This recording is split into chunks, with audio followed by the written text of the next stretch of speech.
You are now in the black box. Whoa. With Spider Loke, Most Easty, aka VJ Keyway, and the Google Gang. Let's go! Snake with Nip Hustling. Big shout out to my nigga SPI, Spider Loke. You know I'm in the black box. Had to come through, tap in, show love one time. Yeah, y'all make sure y'all subscribe. Stay tuned. All that. Jeter, gratitude is the attitude. It shows a blessing to be back in the black box as we blow us a session. The constant, consistent, continuous content creation campaign continues. 7 C's. Those are, as we navigate upon them, I am the captain of the voyage, SPI Easty, a.k.a. VJ Keyway, Mr. 1597 himself. Your very own host of this here R&R Hour. So go ahead, rest, relax, roll up, whatever you prefer, as we get into yet another random reaction entitled True Prison Stories That Will Make You Fear Prison. And the channel that we getting this content that we reacting to from is none other than, damn, didn't pop up that fast. I gotta, okay. Dimensions of Doom. Dimensions of Doom is the channel. Go follow them up. And with no further ado, let's see what these prisoners have been up to. Started screaming even louder, trying to run around. And the other dude just chased him. He just kept stabbing him so many times. That shit fucked me up just seeing it. It was so close. He stabbed him all in the neck. I think he stabbed him in the ear once. He stabbed him in the face. He even got him in the eye one time. And dude was still running around screaming. Now by this point, everybody come out the room because they hear somebody screaming. Everybody run out their room and they look and don't nobody do nothing. Not one person got involved. By that point, the officer had seen what was going on because I'm looking at her through the booth. You can see her on the radio. She probably calling the folks on the radio telling them there's some shit going on. Man, there was so much blood in there. It looked like people was just pouring buckets of that shit out on the floor. He never stopped stabbing the dude. He kept stabbing him. While he was stabbing him, he was screaming, "I'm tired of you. We tired of you. I'm tired of you, nigga. We tired of you." And man, he had stabbed him so many times around the face. That's the only places he hit him. From the top of the head down to the neck. He didn't stab him nowhere else. That's all he was hitting. You could see the police on the walk through the windows running to the dorm. You could see them running. Probably about 10 seconds before they got there, the big dude dropped, fell straight on the floor. He did have his hands like this at first. He had his hands over his eyes at first, then he went to like trying to cover up the holes. And he dropped. His left hand fell from his eyes and he didn't even try to cover it. But his right hand was still like on his neck and his body was like jerking like that while he was on the floor. The other dude was still on top of him stabbing him. So the dude that squirted the bleach on him, he came and grabbed his friend. He was like, "Come on, bro. Come on, bro." And when he pulled him away, the dude that squirted the bleach looked down at him. He spit on him and then he stumped on his head one time. And then he... Ain't no place to glorify, ain't no place to be. Don't have to see it with your eyes. Just take this from me or these guys right here on my mama. Walked off. Like 2 in the morning, my cell get cracked. And when my cell get cracked, I'm asleep, but the door is cow. It didn't make that loud ass pop noise. So I kind of woke up, but I didn't. And when I didn't do what I was supposed to do, mama's had a dual hand around my neck. I got sliced from here all the way around. Before they could get to right here, mama's hopped up, did my shit. Walked out the room, my shit was leaking. They said it looked like a slaughterhouse in my room. Blood was everywhere and shit. And they tried to give me an ad charge because the nigga that sliced me up, I killed him. So when that shit happened and I came out the cell, the police came up on me.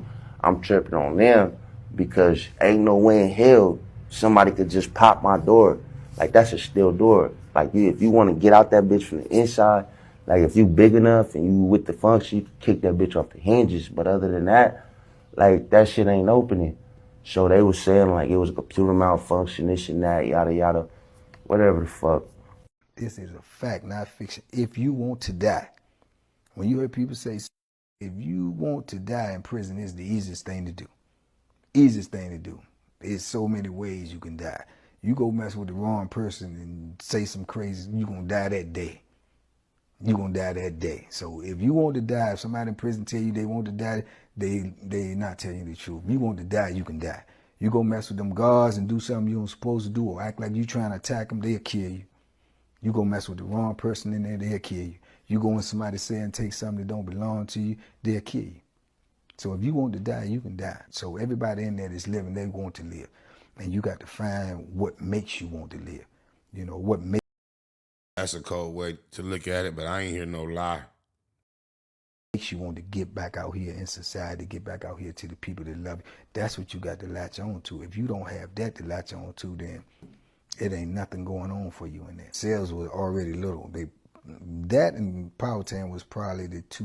Let me tell you this. I had a bunkie. His name was CJ. His name was Carlos Johnson. He's from South Bend, Indiana. He got locked up in the 70s with 10 years. He caught 2 murder cases since he was in jail. You hear me? He killed 2 guys since he was in jail. This was my bunkie. You hear me? A lot of guys used to think like, man, you in the room with CJ? Man, you ain't worried he gonna do nothing to you, da-da-da-da-da. I'm like, nah, man, y'all don't know CJ, man. CJ ain't gonna do nothing to you, man, unless he gotta do something to you. But one How you know CJ so well? Just asking. thing about it, CJ not trying to fight you. If he get into it with you, an altercation, he trying to kill you. You know what I'm saying? I'm gonna tell you a story about what happened with him one day. This was back in the 80s. I'll be kind of quick. A guy came to him and bought a 75-cent pack of duplex cookies, right? DC dude. So DC dude told him, man, I'll get back to you on a store day. Now, this is after CJ killed his first dude in the joint. Now, CJ known already, you know what I'm saying? They like, oh, that's the dude CJ. He killed the one dude. He had just left Marion, the control unit. You know what I'm saying? Now I want to say he in Lewisburg. So the DC dude used to look at him like, oh, man, y'all looking at him like he's something, man. Man, CJ ain't nothing. Woo, woo. Anyways, he didn't slid his way behind CJ one day, you know what I'm saying? Asked him, man, let me borrow a pack of cookies, man. I'll give them back to you, Stow Day. All right, Stow Day come. You know what I'm saying? Dude come in with 2 Santa Claus bags full of commissary. You know what I'm saying? So CJ said he see him. He got all types of cookies and all types of stuff. Dude go up to his room, grab some stuff, go down to the microwave, fix him some stuff, go to the phone, you know what I'm saying? Go outside on the rec yard. CJ say stop him when he come in, you know. And are microwaves common on the yards now? So there's no more stingers, or is this just where he at? Let me know in the comments. Since about 3:30 count. Yo, you got the cookies? Oh yeah, bro, I got you, man. I got you. You go upstairs, it's count time. Dude come out after count, you know what I'm saying? Shoot back outside when the wreck move. Don't say nothing to CJ. CJ said he just looking at this nigga like, hold on. So boom, 8:30 come in. CJ said he say something to him again. Yo, man, what's up, man? You got them cookies, bro? You know what I'm saying? CJ said he know he got his shit. He just seen him with 2 commissary big bags. So dude ignore him. So count time go in. CJ thinking to himself the whole time at night, like, oh, this dude trying to play me. Like, I got something for this motherfucker. Now, one thing about the pen, ain't no sleeping in, man. When the doors pop open at 6 o'clock in the morning, you up with your boots on. You know what I'm saying? Ain't no walking around with no shower slides on, none of that. You ready at all times, you know what I'm saying? The morning time come. When it's cracking, you sleep in them boots. Because you don't know when that dough crack, it might be somebody on their way in there. I guess the dude in the room like it's sweet. CJ that slid in the room, got the knife on him. Boys in his washing, thinking that everything's okay.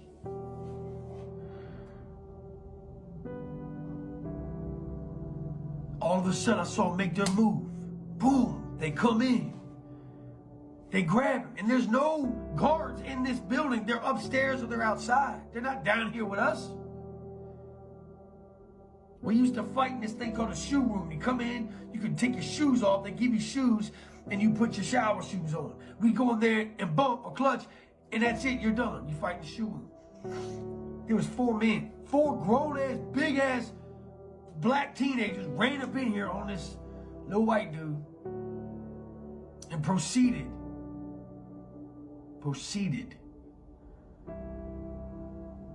to run meat in that little young boy until he screamed and screamed and He had to say the demographics of the race and all that, make it sound so dramatic with the music. I have to give out a big ashe to my ancestors. Rest in peace. Just thinking about all the buck broken, big old black strong men on my mama. couldn't scream anymore. All you heard was his face in the shower, puddle water, and he's just trying to survive, trying to live. Imagine all them people, transatlantic slave trade, and all them waters. Whoa.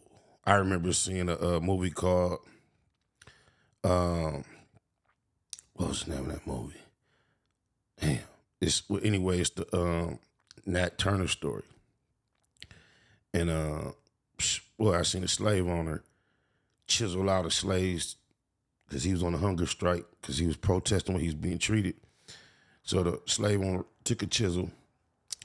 He was shackled up like this.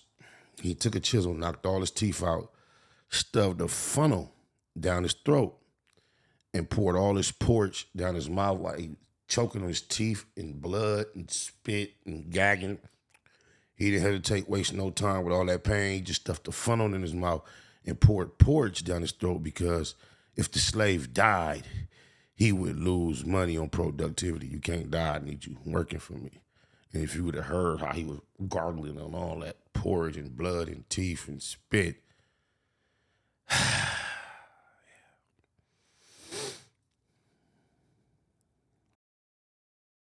Birth of a Nation is the film, Birth of a Nation. Through whatever this torture that was going on.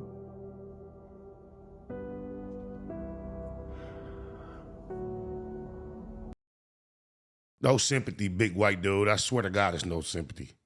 Oh, my mama.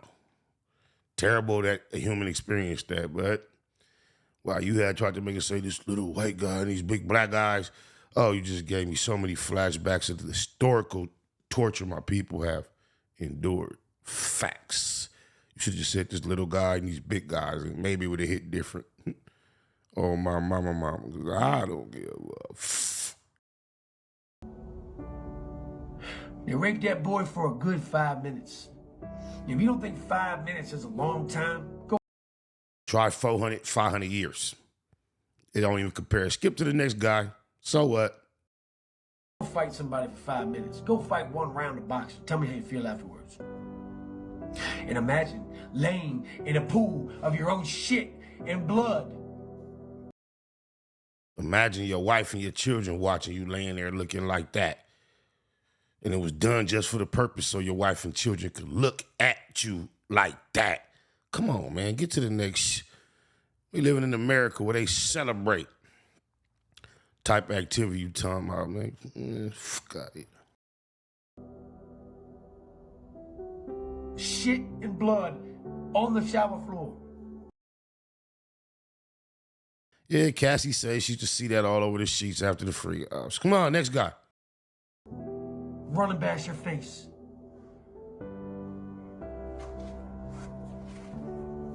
Kid. You NLR, Aryan or something? Kids. Monsters. Savages. After they're done, they grab him by his leg, his ankle, walk him out in the middle of the day room, slide his shitty, bloody ass across the day room floor for everybody to see. This is what happens when you mess with us. What the fuck?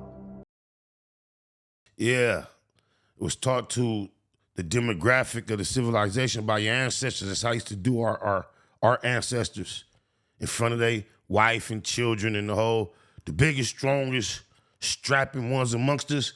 Yeah, your people used to love to break them down and dog them like that and just slide them out there in front of everybody to see. Yeah, why you so shocked about it? Go read a book on my mama. Well, that booty was good, boy. I'm telling you.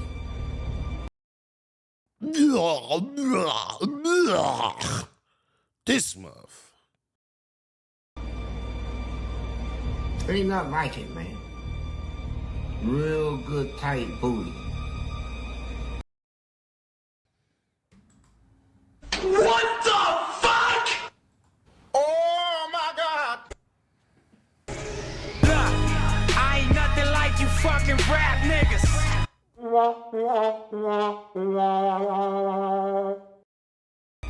Especially somebody that can take it, you know, can just throw it back at you. Throw it back. Buns bouncing, all this stuff.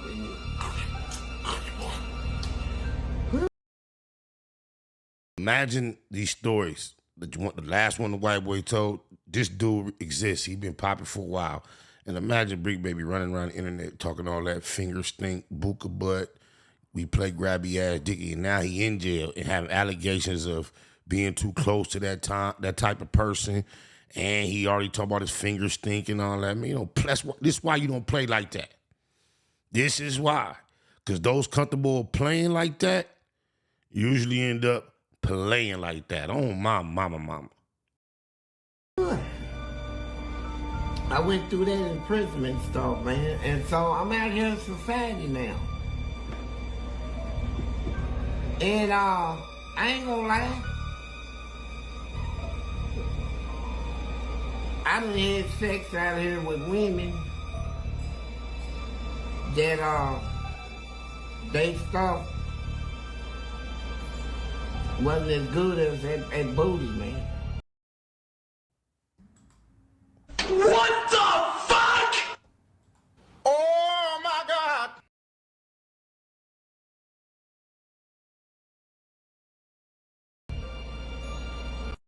All 8, 9 kids that were just supposed to be fighting me one-on-one, they blitzed the room. When they blitzed the room, I don't know if you can see it. I kind of got hair now, but they fired me up. They hit me in the back of the head with the lock. First off rip, come in there, hit me in the head with the lock. So I already had blood pouring all out of my head, and they put me in a chokehold. They got me on the ground. They got a poker to my neck, and they just keep screaming, "You gonna break it off? You gonna break it off?" And at first, I'm like, man, I ain't gonna break shit off. And they're just beating the shit out of me. You got people jumping off the top bunks onto my ribs while people are choking me out on the floor. They put me to sleep 3 different times. The first time they put me to sleep, I woke up and they're slapping me in my face, just asking me, "Hey, Cracker, you gonna break it off? Cracker, you gonna break it off?" I'm to the point where I can't even talk. So even if I wanted to break it off, I couldn't even say yes or no. So I'm just shaking my head no at the first time I woke up. They put me back to sleep a second time. I woke up. They poked me up. You can kind of see you can kind of see the scars still on my elbow. They poked me up like 4 or 5 times in my elbow and a couple times in my side. And when he probably still got weird little nerve action in his elbow. did that, they put me to sleep again 3 times. Like I said, 3 times in a row. But yeah, they put me to sleep 3 days. Way he said Cracker make me think he's complaining about some big black rough dudes too. It's just hard to feel sympathy, man, when I know what my ancestors went through. How about you? Oh, my mama. Different times. The 3rd time, I was to the point where I thought I was dead. You know what I mean? Once you get put to sleep so many times and people are just beating you, so like you can't even talk. It's like I can't explain it. Like I was just my mind was physically just not there. So they're beating the shit out of me. Like I said, they're jumping off the top bunks on my stomach, my ribs. After the 3rd time, the kid that was choking me up, he got off of me. He started stomping me. They pushed me under the bed. I remember them pushing me under the bed. I'm just laying there thinking I'm dead. And if anybody's ever been to Indian River Prison, the officers, they got 2 different dorms that they watch. So one officer goes, the officer that's watching the 2 dorms, that officer will go watch this dorm for 30 minutes, and then he'll come back and watch this dorm for 30 minutes. That's a long time, 30 minutes. In the prison systems I'm aware of, an officer will be in one building and he'll have 2 sides on a tower. He could go walk around here and look and walk around here, but he almost has like a 360. You just don't have a back because it's the wall, but he has like a panoramic view of the whole thing. And then they have other situations where guard walk to guard shack. I don't know if they go from building to building, but 30 minutes is a long time to be programming unsupervised. anything's bound to happen. 30 minutes. So whatever's going on in that 30 minutes is going on. You know, he giving me the whole rundown what's going on. He's like, yo, bro, listen, this ain't the county jail. This is not this. This is what it is right here, man. You got to get your paperwork. I know you're not hot. You know what I'm saying? I've been around with you and all that, but they don't care about none of that. You got to produce that paperwork in 30 days, bro. You know what I'm saying? Once you get cleared, that's your driver's license. Once you get cleared, you're going to get your knife, you know what I'm saying? If you don't want one, bro, it's up to you. But I'm telling you, you need to take one. You heard? You might want two. You got to have a weapon in here, bro, because it gets lit. It goes 0 to 100 fast. You might be working out, doing push-ups. Next minute, you know, somebody running through the unit, getting chased, getting gunned down. You got to be on point. So I'm like, what? Like, where am I at? He's like, bro, listen, man, you good, just chill. You in New York, we ain't got no beef right now, none of that. We ain't crashing out, we smooth. I bet. So go to New York, gotta go, now you gotta go to roster service. In New York, we have something called Rastafarian service. On Saturdays, that's where all the tri-state home. The way he talk, I would think he from New York. You ain't from New York, homie? Homies used to go meet up because our New York homies used to run roster service. So New York, we go down there and meet up the homies. You got to see all the homies from the yard. Mandatory you go out there. Because if you hide, if you're not right, somebody might see you. They got to check up on you. They're going to see you, know who you are. You got to clear face. You got to show face. You can't duck and hide up in there. So it was the coldest day of 1985, February 15th. We stop at a gas station in Exton, Pennsylvania. And as I got out of the car, the officer driving pulled past the cubicles. Now, we all got out of the car and ran over to the cubicle together, and I went in and started peeing. And the officer's holding the door for me, and my eyeglasses start fogging up. You know what I mean? Because you go from the freezing cold to the warm to the cold, your eyeglasses. So all I know is I turn around and I come out, and he has the door like that, and I put my head down, go under his arm, and I turn left and go back to the car, and the dude smoking a cigarette doesn't know that his partner went in the cubicle to piss. And as I'm running back to the dude, he pulls his pistol out and point blank shoots at me, Joe, like, pow. His testimony at trial was, I turn around, Nick's running at me, my partner's down or gone. I pulled my gun and he runs, and I wasn't gonna let a death row prisoner run, so I tried to stop him, I shot. So I run around the corner, I hit the ground, I ripped all the skin off my hands. I run around the corner and I fly towards this restaurant, and there's all these people innocently eating dinner. And I'm running right towards the plate glass window because he ain't gonna blast me, you know? And I ran like I knew he couldn't shoot, and then I shot around the corner and I ran down to a gas station. I tried to steal a car, that didn't work. Then I ran like 400 yards, 400 yards, 400 yards, and I hid behind the car I just escaped from. He said 400 yards, 400 yards, 400 yards. So let's see, that's 1,200 yards. That's 12 football fields. He was a marathon running mama. If anybody's in the condition to pull it off, it's somebody who's been working out every day for a period of time, a death row prisoner, busting down burpees and all that. He probably was in perfect condition, all the wind in the world.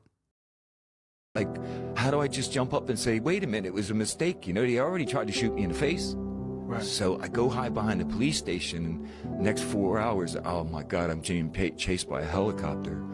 And he chases me, and he pins me, and he chases me. And I was so fit that I ran for 4 hours through the woods without caring what the branches did to my face or nothing. Told you, he was so fit, look. Baba.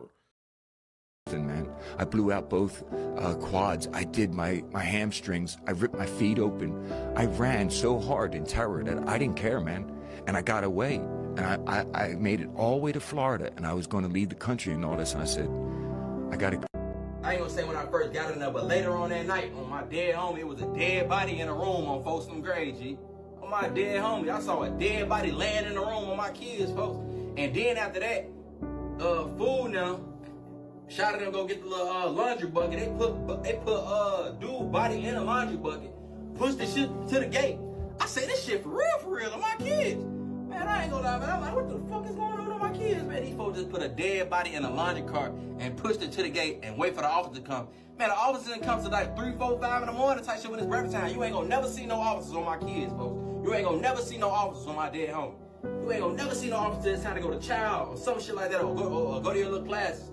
Oh my dead homie, you in that motherfucker all day. Motherfucker be in that bitch dead all day on my kids, folks. You not finna know what going on my kids. That's for real on photo grade with my kids, boy. My first time in prison, my first time in chain gang, man, I'm gonna experience all this shit on my kids. I'm to my knives, big as hell. Don't let these niggas trick you out your spot.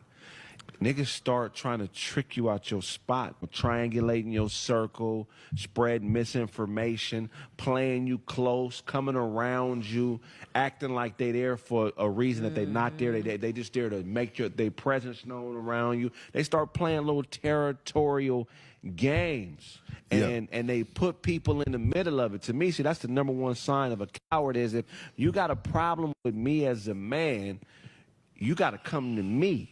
But niggas who, most cowards gonna go to everybody else. And I'm not talking about seeking wise counsel. I'm talking about trying to jade and shape the people's.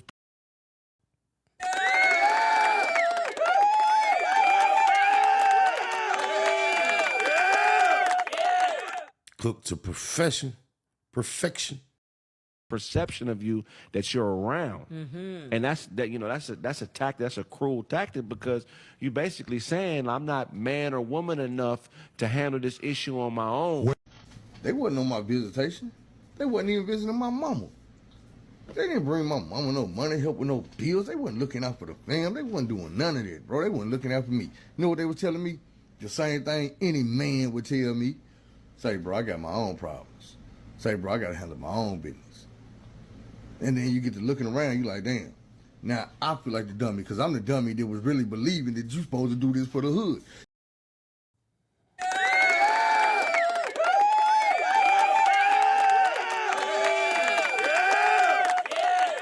Cook to perfection. You supposed to do this for the sick. You supposed to make these sacrifices. But then when it come down to it, you realize, say, bro, these fools then grew up and became men. The smart ones. And now they gonna tell me some real shit. Say, bro, I'm not fit to send you no money to the prison. I got kids out here. Bro, I need my light bill paid, my water bill, car insurance, life insurance, gas in the car, my kids, my wife. Come on, bro. You in prison, not me. And you see what I'm saying? This is what happened my first night in prison. So I go to bed around 11 o'clock. I wake up around 2:30, 3 o'clock in the morning. I have to walk all the way to the end of the barracks to the bathroom. Milk 7-4 in this motherfucker. Like in this picture behind me. I go in the bathroom. The shitters have walls about a head high when you sit on them so you can look over and see the person beside you using the crapper.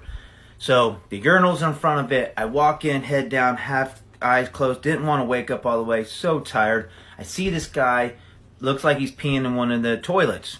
So I go to the urinals to the right. I notice when I'm done, he's still looking at me. So I turn around and look back. Why is he still looking at me? I see a guy laying on the toilet, hugging the pipes with him balls deep in him. That's my first night in prison. I did not think that was too attractive, but I didn't see it again. It was the first and only time I seen that. Everybody make prison sound like it's cool, right? But they don't tell you the part where you got to collect indigent envelopes because you ain't got enough money for a stamp to write your family. They don't tell you that you can be that brother on the street that everybody know you making all this money, but as soon as you go to prison, you lose everything and you got to start selling shots of coffee like it's grams of weed to survive. They don't tell you that when you go in prison, 9 times out of 10, you're going to come out with some type of drug habit you didn't have prior to going to prison. Now that there, he putting super extras on it. That is not no 9 times out of 10. Facts on my mama. They don't tell you about the part where you get 20 plus years and you go back to your cell and you climb in your bunk and start crying because you know it's over with. They don't tell you about the part where you've been down 10 years, everybody forgot about you, so now you on a prison yard walking around with law books trying to figure out how you gonna get out the situation you've been in. Prison is absolutely horrible, bro. Don't let them trick you off the streets. Shalom.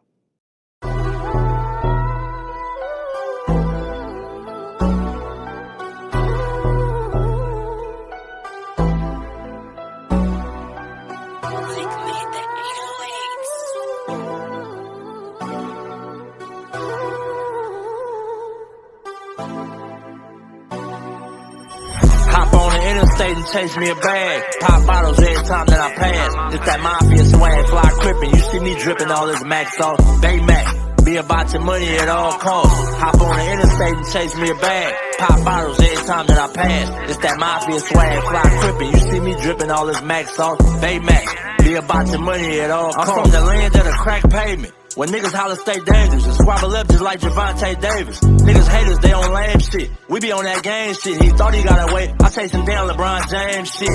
Blood stains from the stainless. He need a paramedic. And we play ball. Everybody around me athletic. Still stepping. Well committed. I stand on business. Every load I jump in, that bitch tinted. Don't catch me slipping. About my money low. Run me that bag. Call my bitch and say I need you. She gon' run to me fast. That mafia swag, she can't get enough. And she know I'm by my man. She let her sit and watch me add all this money up. Riders popping out the cut like roaches when the lights on. I'm just like BG with my niggas, whether right or wrong. Dead end mafia. You entering the danger zone. Tiny Macs be cracking heads. You better have your helmet on. Hop on the interstate and chase me a bag. Pop bottles every time that I pass. It's that mafia swag, fly crippin'. You see me dripping all this Mac sauce. Bay Mac. Be about your money at all costs. Hop on the interstate and chase me a bag. Pop bottles every time that I pass. It's that mafia swag, fly crippin'. You see me dripping all this Mac sauce. Bay Mac.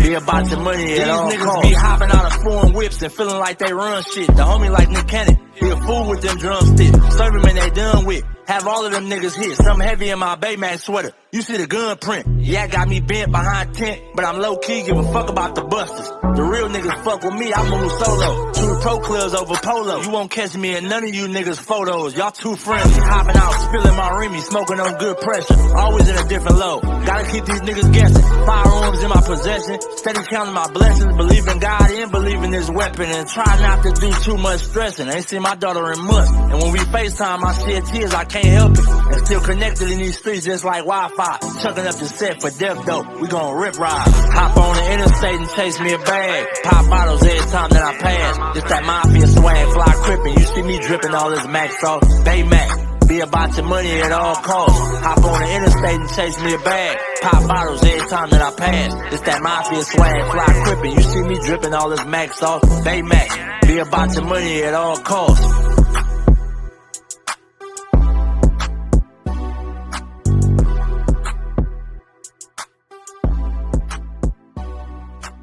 In that hustle. Big shout out to my nigga SPI, Spotter Low. You know I'm in the black box, had to come through, tap in, show love one time. Yeah, y'all make sure y'all subscribe.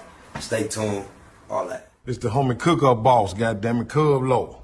And y'all tuning in to the Wake and Bake Show with goddammit the homeboy Spider Low. Me with SPI, the realest nigga in LA. Spider this bitch! My nigga is Spider Low. Spider Low, nigga. Spider Low. It's Spider Low. Spider Low. Spider Low. Spider Low. Spider Low, that's my nigga. Spider Low. Spider Low. Shout out to SPI, that motherfucking nigga. Spider Low, Wake and Bake. Better keep it Google, nigga. Loke is in LA somewhere doing what he's doing. In the words of Spider Loke on my mama's mama. Spider Loke's gear. This is Bay Mac. Nate Bud, C-Mac. Shout out my Loke, Spider Loke, huh? Nate Bud on Hood. It's a beautiful world. You fight me? Fight, cred.